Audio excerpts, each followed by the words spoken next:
Hello everyone, कैसे हैं आप। आपका आपके YouTube channel Digvijay commerce classes पर एक बार फिर से स्वागत है।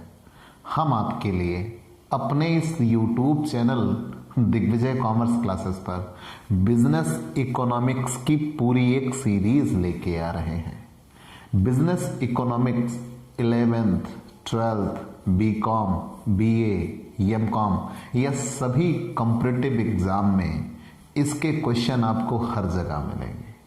आपकी कह लीजिए जितनी भी एकेडमिक पढ़ाई हैं कॉमर्स से रिलेटेड वहाँ तो मिलता ही मिलता है, प्लस ये कॉम्पिटिटिव एग्ज़ाम के लिए भी आपके बहुत ही इम्पोर्टेंट बुक है।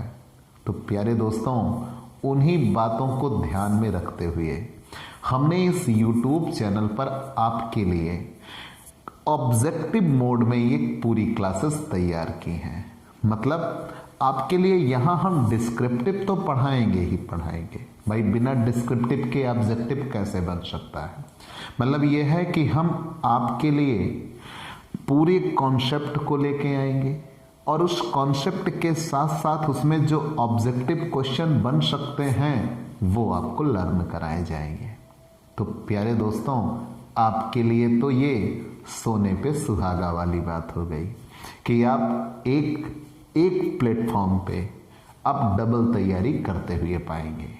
तो आप चिंता किस बात की करते हैं, जुट जाइए।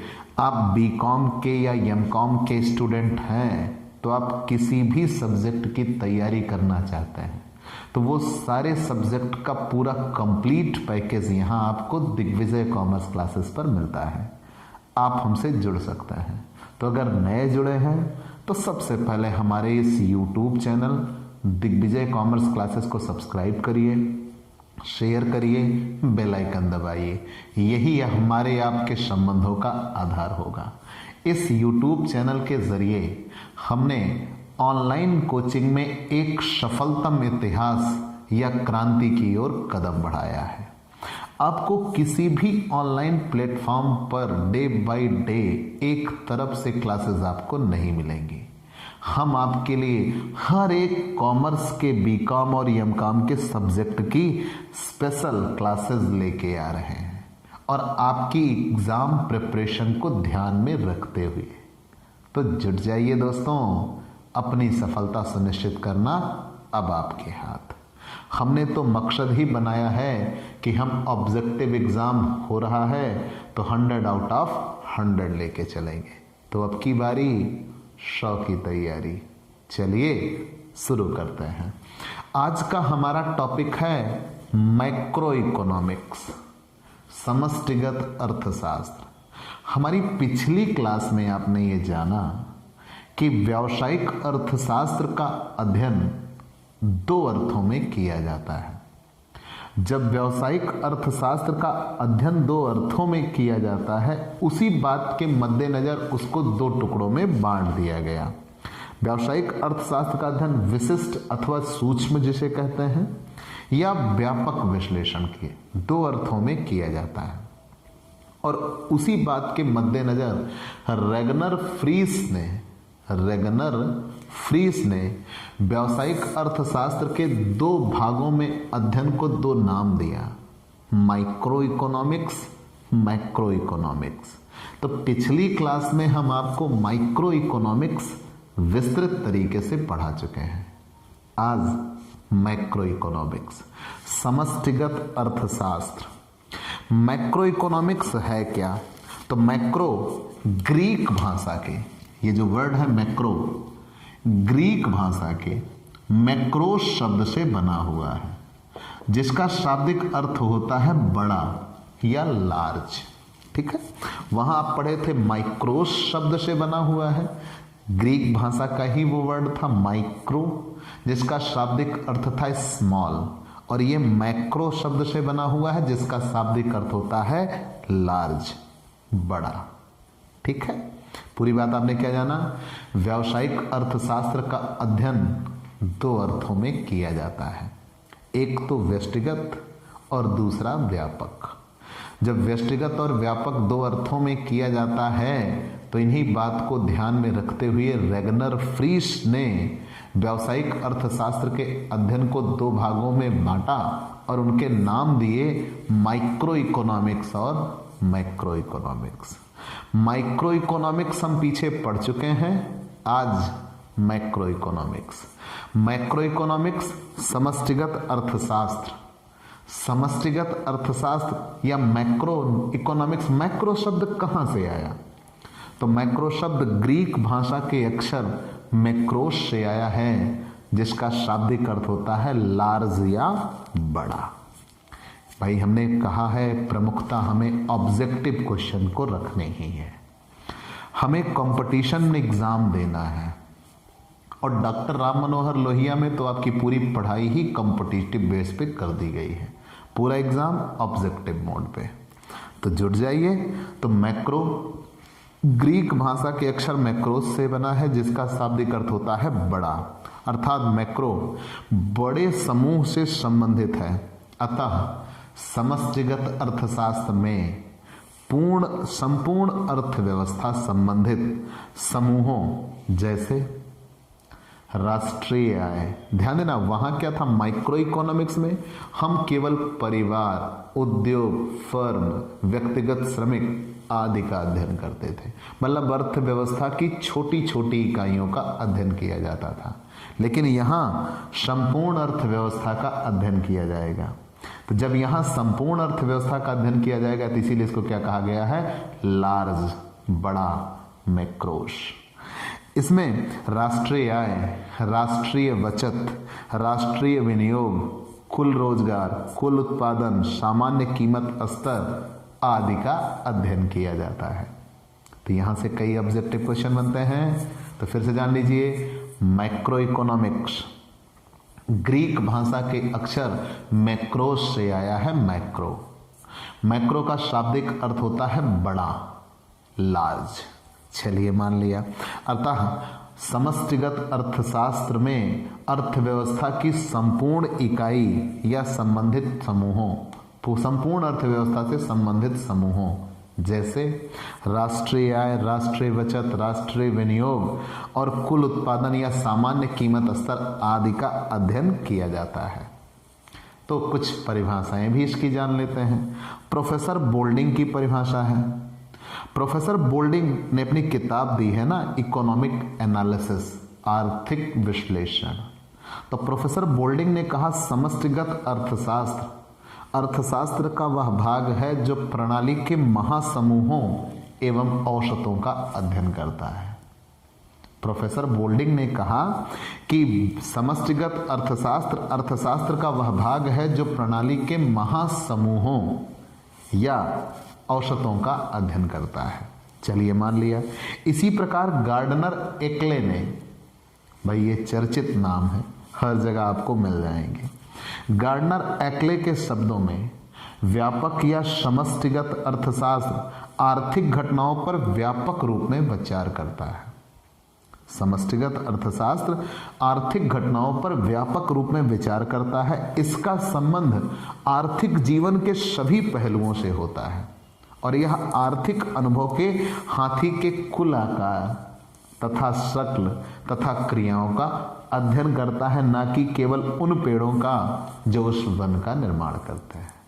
चलिए, ये इनका स्टेटमेंट था। तो प्रोफेसर गार्डनर एक्ले ने व्यापक अर्थशास्त्र संपूर्ण अर्थव्यवस्था का अथवा उससे संबंधित बड़े योगों एवं औसतों का अध्ययन कहा जाता है कि करता है। यही इसकी उपयुक्त परिभाषा जान पड़ती है। चलिए, हमने जान लिया। फिर से जान लीजिए कि इसकी प्रोफेसर बोल्डिंग के अनुसार दी गई परिभाषा कि समष्टिगत अर्थशास्त्र अर्थशास्त्र का वह बड़ा भाग है जो प्रणाली के महासमूहों एवं औसतों का अध्ययन करता है। ये इसकी सबसे सटीक परिभाषा जान पड़ती है। तो पूरी बातें आपने अभी तक जान ली।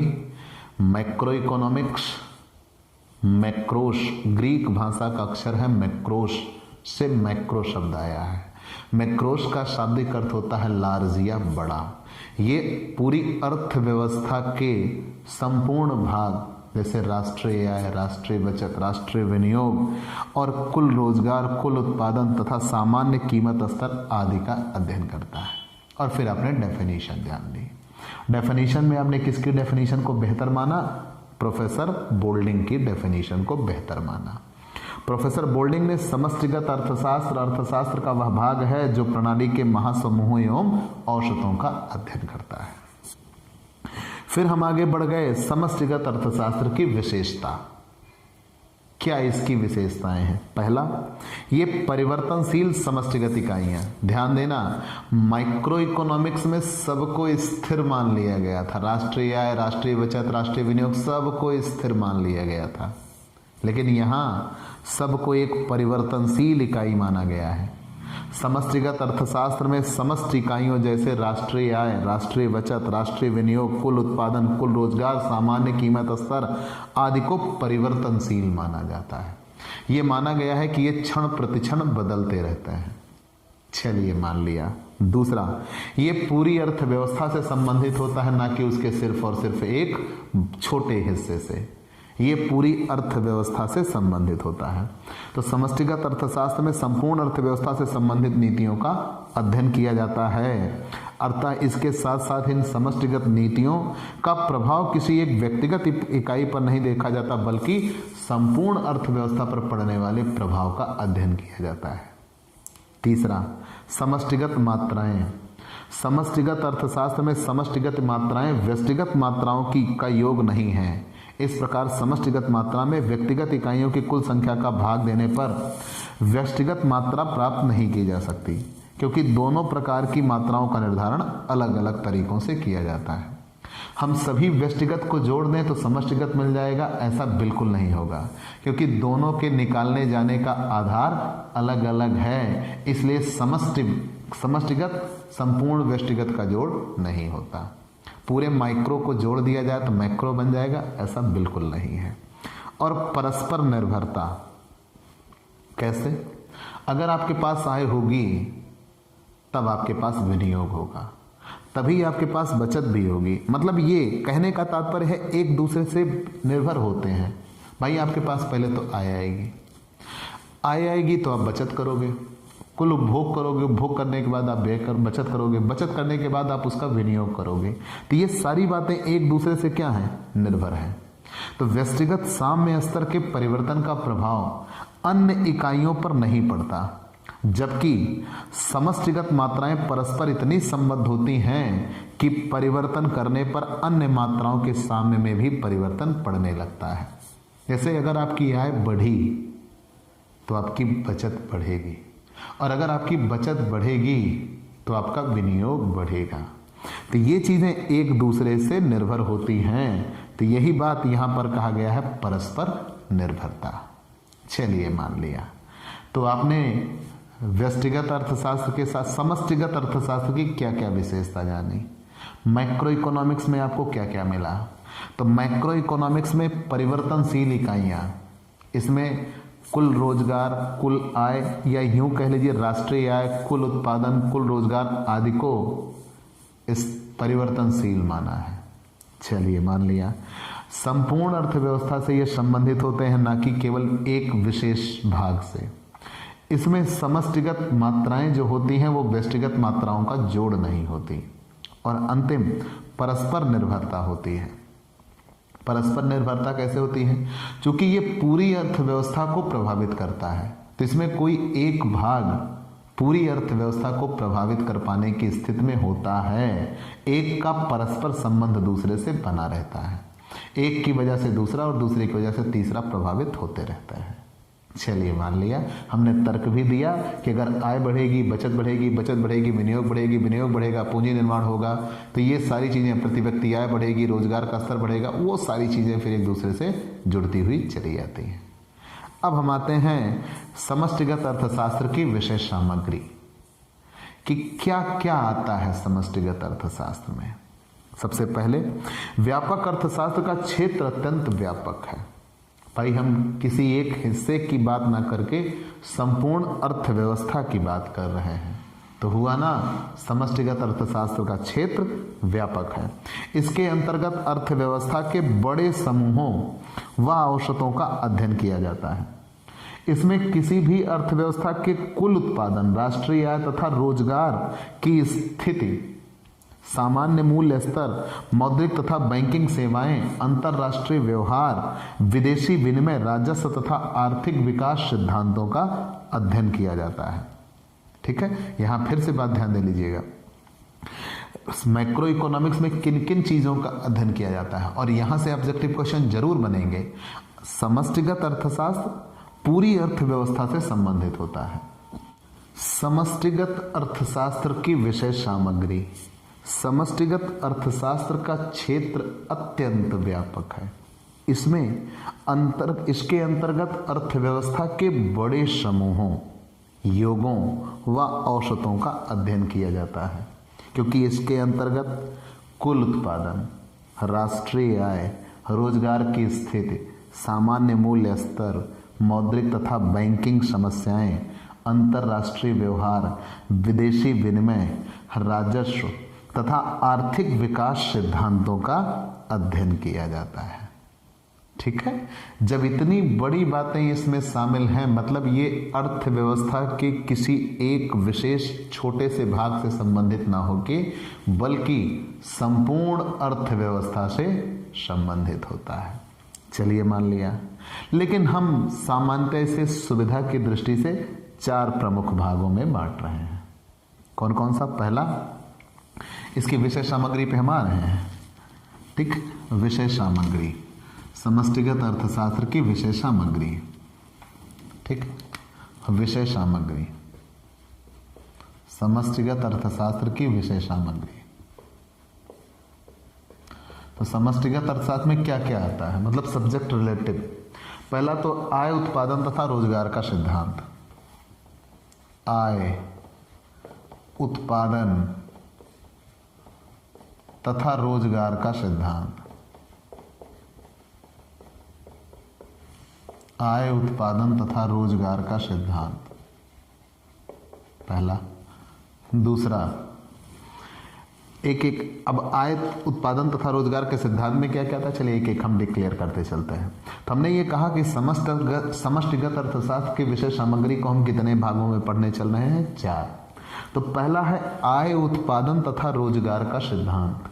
इसमें इस सिद्धांत के अंतर्गत उपभोग क्रिया व विनियोग क्रिया के सिद्धांत आते हैं कि हम कितना उपभोग करेंगे, कितना विनियोग करेंगे। मतलब हम कोई चीज या कोई आय हमारे पास है तो आय का कितना हिस्सा हमारे द्वारा कंज्यूम कर लिया जाएगा। तो जो हम अपने द्वारा कंज्यूम कर लेंगे तो जाहिर सी बात उसे हम मार्केट में नहीं लगा सकते, और जो हमारे कंज्यूम से बच जाएगा वही हम मार्केट में लेके आएंगे। तो कितना हम इन्वेस्टमेंट करेंगे, इसका अध्ययन किया जाता है। इसमें व्यापार चक्र के सिद्धांतों को भी शामिल किया जाता है। दूसरा, सामान्य कीमत स्तर का सिद्धांत। सामान्य कीमत स्तर का सिद्धांत, सामान्य कीमत स्तर का सिद्धांत। अब एक एक आप नोटिस करते चलिएगा। सामान्य कीमत स्तर का सिद्धांत, इसमें मुद्रास्फीति व मुद्रा संकुचन का अध्ययन किया जाता है। अभिप्राय, समष्टिगत अर्थशास्त्र मुद्रास्फीति अर्थात कीमतों में होने वाली सामान्य वृद्धि और मुद्रा संकुचन अर्थात कीमतों में होने वाली सामान्य कमी से संबंधित समस्याओं का भी अध्ययन करता है। जब बाजार में अतिरिक्त मुद्रा आती है तो उसके साथ साथ बाजार में महंगाई भी आती है, जिसे हम मुद्रास्फीति के नाम से जानते हैं। और जब बाजार में मुद्रा की कमी होती है तो उसके साथ साथ बाजार में वस्तुओं के मूल्यों में कमी भी देखने को मिलती है। तो ये मुद्रास्फीति और मुद्रा संकुचन से संबंधित समस्याओं का अध्ययन भी मैक्रो इकोनॉमिक्स में किया जाता है।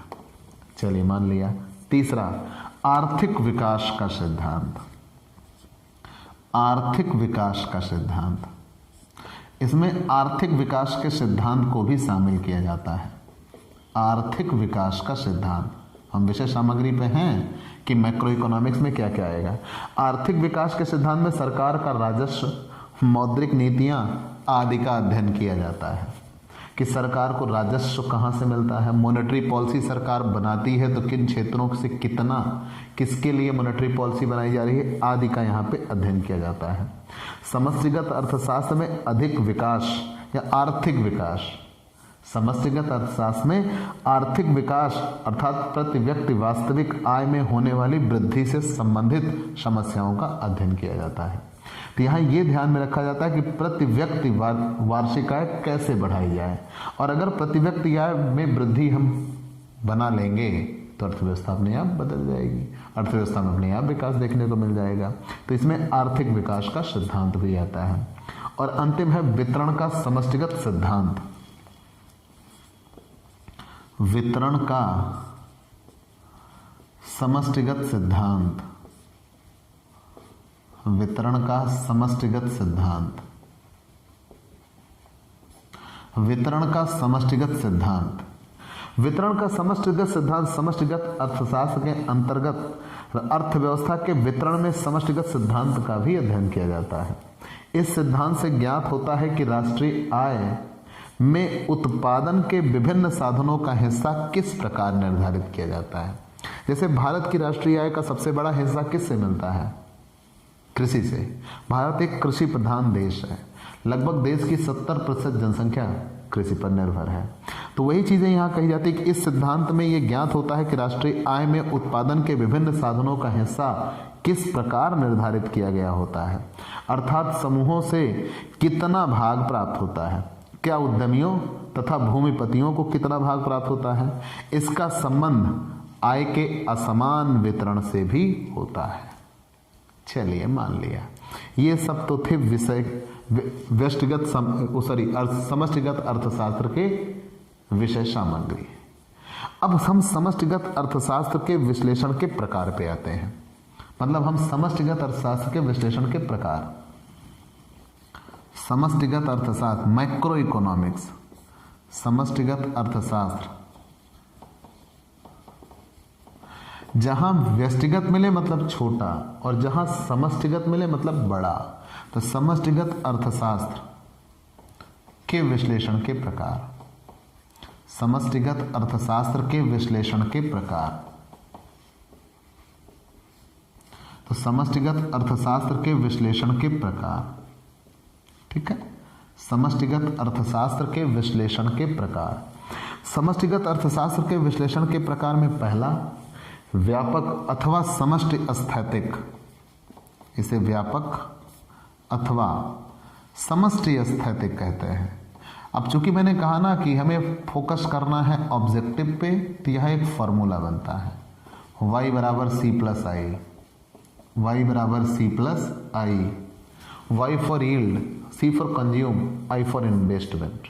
हमारी जितनी आय होगी वो दो टुकड़ों में बढ़ जाएगी। हम अपनी आय का कुछ हिस्सा कंज्यूम करते हैं और कंज्यूम होने से जो बच जाता है उसे हम इन्वेस्ट करते हैं। तो कुल आय बराबर कुल उपभोग प्लस कुल विनियोग। ठीक, अब इसके लिए यहाँ ये कहा जाता है कि जहाँ कुल उपभोग और विनियोग बराबर हो जाते हैं वहीं पे हमारी आय हो जाती है, वो अलग बात है।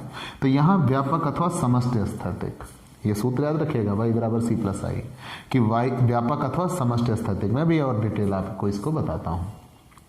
फिर दूसरे नंबर पर तुलनात्मक समष्टि स्थैतिक, सेम नाम वहां भी मिले थे, तुलनात्मक समष्टि स्थैतिक, तुलनात्मक समष्टि स्थैतिक।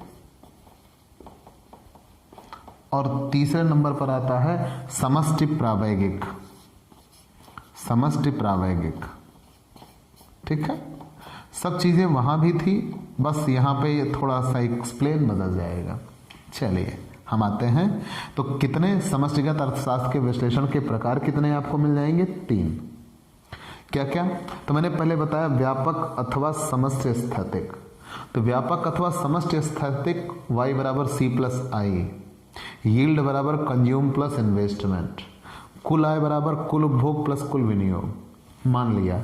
लेकिन इसे हम किताबी भाषा में कैसे पढ़ें? तो इसके अंतर्गत संपूर्ण अर्थव्यवस्था का अध्ययन साम्य अथवा अस्थायी स्थिति में किया जाता है। इसके अंतर्गत संपूर्ण अर्थव्यवस्था का अध्ययन साम्य अथवा स्थायी स्थिति में किया जाता है, परंतु इसमें यह बताने का प्रयत्न नहीं किया जाता कि आर्थिक दशा उस बिंदु विशेष अथवा साम्य पर किस प्रकार पहुंची है। हम साम्य का तो इसमें अध्ययन करते हैं कि इस बिंदु पर संतुलन होगा, लेकिन इसमें यह बात बताने का बिल्कुल भी प्रयास नहीं किया जाता कि इस बिंदु तक हम पहुंचे कैसे। कंफर्म। ये इसके सबसे बड़े दोष को बताता है। चलिए मान लिया। इसमें विभिन्न यौगिक अपनी क्रिया या प्रतिक्रिया द्वारा नए नए संतुलन स्थापित करते रहते हैं और इन विभिन्न संतुलन स्थितियों का अध्ययन ही समष्टि स्थैतिक विश्लेषण कहलाता है और जो कीन्स के सामान्य सिद्धांत से उद्धृत किया गया है। समष्टि स्थैतिक किसके सिद्धांत से आया है? कीन्स के सामान्य सिद्धांत, जनरल थ्योरी से ये आया हुआ है। चलिए मान लिया क्या, y बराबर c प्लस आई। आगे बढ़ जाते हैं। दूसरा सिद्धांत है तुलनात्मक समष्टि स्थैतिक। दूसरा सिद्धांत है तुलनात्मक समष्टि स्थैतिक। तुलनात्मक समष्टि स्थैतिक आर्थिक व्यवस्था में सदैव परिवर्तन होते रहते हैं। भाई जाहिर सी बात है कि आर्थिक व्यवस्था में सदैव परिवर्तन होते हैं, परिणामता वह कभी भी स्थिर नहीं हो सकती और पिछले वाले को हम स्थिर मान बैठे हैं। तो जब वो कभी भी स्थिर नहीं हो सकती तो अर्थव्यवस्था में इन परिवर्तनों के कारण नए नए संतुलन बिंदु स्थापित होते रहते हैं।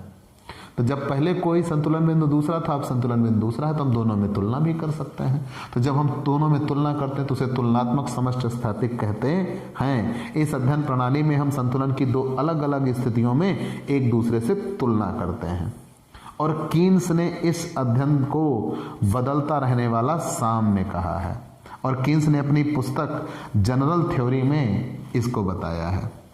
ठीक है, उन्होंने ये कहा कि संपूर्ण अर्थव्यवस्था बदलती रहती है, सदैव परिवर्तन होते रहते हैं। जब सदैव परिवर्तन होते रहते हैं तो परिणामता अर्थव्यवस्था में इन परिवर्तनों के कारण संतुलन बिंदु भी बदलते रहते हैं, नए नए संतुलन बिंदु स्थापित होते रहते हैं। तो जब दो संतुलन बिंदुओं के बीच में हम तुलना करते हैं तो उसे ही तुलनात्मक समष्टि स्थैतिक कहा जाता है और कीन्स ने अपनी पुस्तक जनरल थ्योरी सामान्य सिद्धांत में इसको बताया हुआ है। बदलता रहने वाला साम्य नाम दिया हुआ है। चलिए मान लिया। आगे बढ़ गए। तीसरा समष्टि प्रावैगिक। इन्होंने यहाँ पे संपूर्ण अर्थव्यवस्था को स्थिर मान के काम किया। ठीक है, कि एक साम्य की स्थिति पाई जाती है। यहाँ ये कहा गया कि एक साम्य की स्थिति पाई जाती है, लेकिन यहाँ ये कहा गया कि परिवर्तन होगा और परिवर्तन होने पर नए नए संतुलन बिंदु बनेंगे। उन दोनों संतुलन बिंदुओं की तुलना तो कर दी, लेकिन हम एक संतुलन बिंदु से दूसरे संतुलन बिंदु तक पहुंचे कैसे, ये इसको एक्सप्लेन नहीं कर पाता और उसका एक्सप्लेन कहाँ मिलता है? समष्टि प्रावैगिक में मिलता है। इसका विकास अर्थशास्त्र में एक नवीन घटना है। किनको ने दिया? Tinbergen, Hicks, Boulding, Fisher, Samuelson, Robertson और हैरोल्ड आदि प्रसिद्ध अर्थशास्त्रियों की समष्टि प्रावैगिक विश्लेषण के विकास में भारी योगदान रहा है। इन्होंने कहा कि जैसे उपभोग, विनियोग आदि में होने वाले परिवर्तन का विश्लेषण किया जाता है और जिनकी समायोजनाओं की भी व्याख्या होती है। चलिए ये इतना तो हमने जान लिया। अब हम आ जाते हैं इनके कुछ प्रमुख दोष। ठीक है, चलिए समष्टिगत अर्थशास्त्र के दोष व सीमाएं। क्या समष्टिगत अर्थशास्त्र के कुछ दोष भी हैं? बिल्कुल है। ये सामान्यीकरण का दोष अर्थात आर्थिक विरोधाभास। पहले नाम जान लेते हैं। कुछ दोष यहाँ गिनाए गए हैं, बाकी उस पर उतना ज़्यादा हमें नहीं पढ़ना। हमने कहा था ना कि हमारा पूरा फोकस ऑब्जेक्टिव मोड पे होगा, जहाँ से ऑब्जेक्टिव क्वेश्चन ज़्यादा बन सके हम उनको चुनते हैं, फिर आगे बढ़ते हैं। लेकिन कुछ दोष यहाँ हम गिनते हैं। पहली चीज़ तो ये व्यक्ति और समाज की बचतें। दूसरा, मजदूरी दर व रोजगार। एक व्यक्ति अपने मुद्रा परिमाण में संचय द्वारा वृद्धि कर सकता है। किसी विशिष्ट व्यक्ति या किसी विशिष्ट समूह की आय और एक देश की निर्यात, एक व्यक्ति द्वारा रुपया निकालना, समूह आंतरिक रचना परिमाण, ये सारी चीजें इसके क्या आ जाते हैं? दोष। कुछ की हम व्याख्या करते हैं। कैसे? जैसे सामान्यीकरण का दोष अर्थात आर्थिक विरोधाभास। व्यक्तिगत इकाइयों के अनुभव के आधार पर समष्टिगत अर्थशास्त्र के लिए निष्कर्ष निकालना खतरनाक सिद्ध होता है, क्योंकि जब ये निष्कर्ष किसी व्यक्ति विशेष पर लागू किए जाते हैं तो सत्य जान पड़ते हैं, परंतु जब ये संपूर्ण अर्थव्यवस्था पर लागू किए जाते हैं तब इनमें मूलभूत परिवर्तन दिखाई देता है। इसलिए इसे आर्थिक विरोधाभास कहा जाता है। मतलब किसी एक व्यक्ति विशेष के संदर्भ में हम इसका अध्ययन करते हैं तो ये सही जान पड़ेंगे, लेकिन जब संपूर्ण अर्थव्यवस्था पर इनका अध्ययन किया जाएगा तो फिर इनमें पर्याप्त अंतर दिखने लगेगा। दूसरा, व्यक्ति और समाज की बचतें। एक व्यक्ति की दृष्टि से बचत करना एक गुण माना जाता है, मान लिया, लेकिन यदि एक राष्ट्र के व्यक्ति बचत करने लगे तो यह एक अभिशाप सिद्ध हो जाएगा। कारण व्यक्ति बचत करने लगे तब यह एक अभिशाप सिद्ध हो जाएगा, क्योंकि ऐसी बचत से उपभोग वस्तुओं की मांग में कमी हो जाएगी, और जब उपभोग वस्तुओं की मांग में कमी हो जाएगी तो परिणाम स्वरूप उत्पत्ति, रोजगार बंद होंगे, जीडीपी घटेगी, उत्पादन घटेगा, ये सारी चीजें देश के लिए घातक सिद्ध होंगी। तो ये चीजें व्यक्ति और समाज की बचतों में पर्याप्त अंतर। अगर एक व्यक्ति ये बचत कर रहा है बहुत अच्छा है, उससे ये कहा जाता है कि एक व्यक्ति बचत करेगा तो आगे चीजें बदलेंगी, पूंजी का निर्माण होगा। लेकिन यही चीज अगर एक समाज करने लगे तो दिक्कत, क्योंकि जब समाज ने बचतें करनी स्वीकार कर दी तो मतलब देश में मांग घट गई, और जब देश में मांग घट गई तो उत्पादन रुक जाएगा, और जब उत्पादन रुक जाएगा तो लोगों को रोजगार नहीं मिलेगा, जिनको मिला भी है उनका रोजगार छिन जाएगा, और ये सारी परिस्थितियां विशेष गलत दिशा की ओर ले जाती हैं। चलिए आगे बढ़ गए। मजदूरी दर व रोजगार। प्रतिष्ठित अर्थशास्त्री जैसे पीगू आदि का मत था कि मौद्रिक मजदूरी में कटौती करके बेरोजगारी को दूर किया जा सकता है और रोजगार के स्तर को बढ़ाया जा सकता है। उन्होंने कहा कि मौद्रिक मजदूरी को कम करिए, और मौद्रिक मजदूरी को कम करके हम रोजगार के स्तर को बढ़ा सकते हैं। निष्कर्ष सिद्ध करने के लिए प्रोफेसर पीगू ने सूत्र भी दिया है कि एक गणितीय सूत्र का उपयोग किया जो कि निम्न प्रकार है। क्या कहा? n बराबर कार्यरत कर्मचारियों की संख्या, W बराबर मजदूरी की दर, Y बराबर राष्ट्रीय आय, और QY बराबर राष्ट्रीय आय का वह भाग जो मजदूरी के रूप में दिया जाता है। परंतु ठीक इनके इस तर्क के बावजूद भी, क्योंकि सभी मजदूर की मजदूरी में कटौती के परिणाम स्वरूप क्रय शक्ति के घट जाने के कारण मांग में कमी आ जाती है। अगर सभी मजदूरों की मजदूरी दर में कटौती कर दी गई तो उनकी आय कम हो जाएगी। जब उनकी आय कम हो जाएगी तो बाजार में वो मांग कम लेके आएंगे। जब बाजार में मांग कम लेके आएंगे तो जाहिर सी बात है बाजार में अन्य चीजें, उत्पादन आदि घटने लगेंगे। ये भी विपरीत असर हो जाता है। फिर आगे आ जाते हैं, एक व्यक्ति अपने मुद्रा के परिमाण में संचय द्वारा वृद्धि कर सकता है। एक व्यक्ति संचय के द्वारा अपने द्वारा बनाई गई बचाई गई मुद्रा में तो वृद्धि कर सकता है, लेकिन एक राष्ट्र नहीं वृद्धि कर सकता, क्योंकि अगर एक राष्ट्र को मुद्रा निर्माण करना है तो उसे नई मुद्रा छापनी होगी, ना कि संचय करना होगा। चलिए, किसी विशिष्ट व्यक्ति या विशिष्ट समूह की आय, क्योंकि इसके द्वारा व्यय समूह की आय उसके व्यय से कम या अधिक हो सकती है, किंतु संपूर्ण समाज की आय उसके व्यय से अधिक नहीं हो सकती है। ठीक है ना? किसी व्यक्ति की विशिष्ट आय उसके व्यय से अधिक हो सकती है। हम क्या करते हैं, हमारी आय ज़्यादा होती है, हम खर्चे कम करते हैं, लेकिन समाज के लिए उसकी आय व्यय से अधिक नहीं हो सकती। समूह की आंतरिक रचना महत्वपूर्ण होती है। दूसरी बात, एक देश का निर्यात उसके आयात से कम या अधिक हो सकता है। ये सत्य है कि विश्व के सभी देशों को एक साथ लेने से हम देखेंगे कि सब देशों का आयात बराबर होता है सब देशों के निर्यात के। लेकिन हम किसी एक पर्टिकुलर देश का अध्ययन करते हैं तो हो सकता है निर्यात ज़्यादा हो सकता है आयात ज़्यादा हो। तो ऐसे ही आपको इसमें कई दोष भी मिल जाएंगे। चलिए, मान लिया, लेकिन इन सब बातों के मद्देनजर भी हमने आपको व्यष्टिगत और समष्टिगत अर्थशास्त्र को व्यापक रूप में समझा दिया जितनी आपको आवश्यकता है। ठीक है? कुछ इसके ऑब्जेक्टिव क्वेश्चन है जो आप जानिए। पहला, व्यष्टिगत अर्थशास्त्र को क्या कहा जाता है, जो कल की क्लास में था, माइक्रो इकोनॉमिक्स। तो व्यष्टिगत अर्थशास्त्र को कीमत सिद्धांत, उपभोक्ता सिद्धांत, वितरण सिद्धांत, उपर्युक्त में से कोई नहीं, तो कीमत सिद्धांत कहा जाता है। डन? वो कल आप पढ़ चुके थे। व्यष्टिगत अर्थशास्त्र का सिद्धांत संबंधित है आर्थिक विकास से, आय एवं रोजगार से नहीं, साधनों के आवंटन की कुशलता से, यश, उपर्युक्त में से कोई नहीं। तो साधनों के आवंटन की कुशलता था, उसमें 3 थे। ठीक है ना? व्यष्टिगत अर्थशास्त्र में कितने थे? 3 टॉपिक थे। 3 टॉपिक कौन कौन से थे? वहां पे आपने बताया था कि व्यष्टिगत अर्थशास्त्र में वस्तुओं का मूल्य निर्धारण, साधनों का कीमत निर्धारण और साधनों के आवंटन की कुशलता संबंधित था। तो व्यष्टिगत अर्थशास्त्र का सिद्धांत संबंधित है साधनों के आवंटन की कुशलता से, आय एवं रोजगार से नहीं, आर्थिक विकास से नहीं। एक उद्योग का विश्लेषण किस में होता है?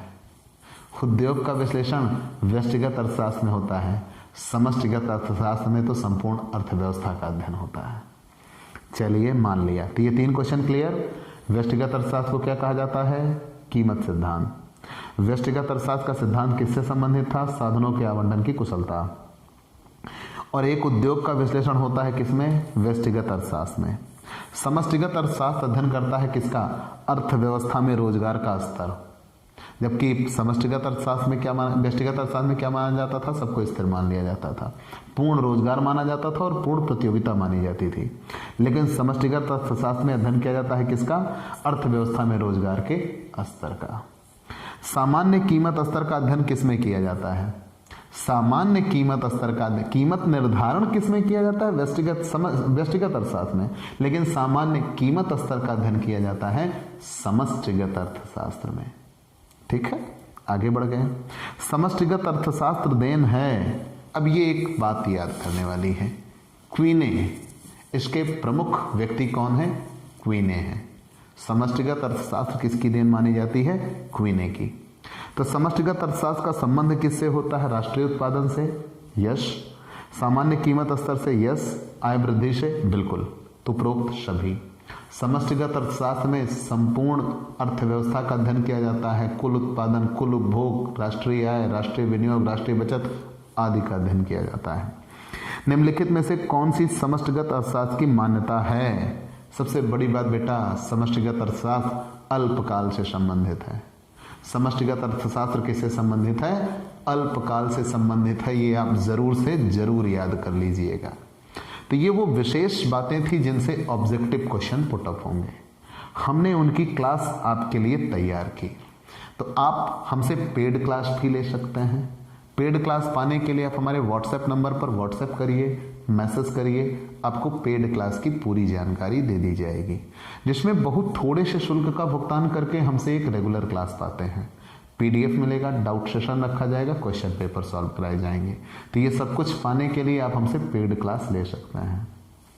प्यारे दोस्तों, अगर नए जुड़े हैं तो सबसे पहले हमारे इस YouTube channel Digvijay commerce classes को सब्सक्राइब करिए, शेयर करिए, बेल आइकन दबाइए, ताकि आपको हमारे लेटेस्ट वीडियोस के अपडेट मिल सकें। तो आज की क्लास में इतना ही, हम यहीं पे रुकते हैं। अगले दिन अगली क्लास आर्थिक समस्या, ठीक है, इकोनॉमिक प्रॉब्लम, क्या उत्पादन किया जाए, कैसे उत्पादन किया जाए और किसके लिए उत्पादन किया जाए। This is the most important topic of business economics. तो नेक्स्ट डे सबसे इंपॉर्टेंट क्लास। तो आज के लिए इतना ही, चलते हैं दोस्तों, बाय बाय दोस्तों।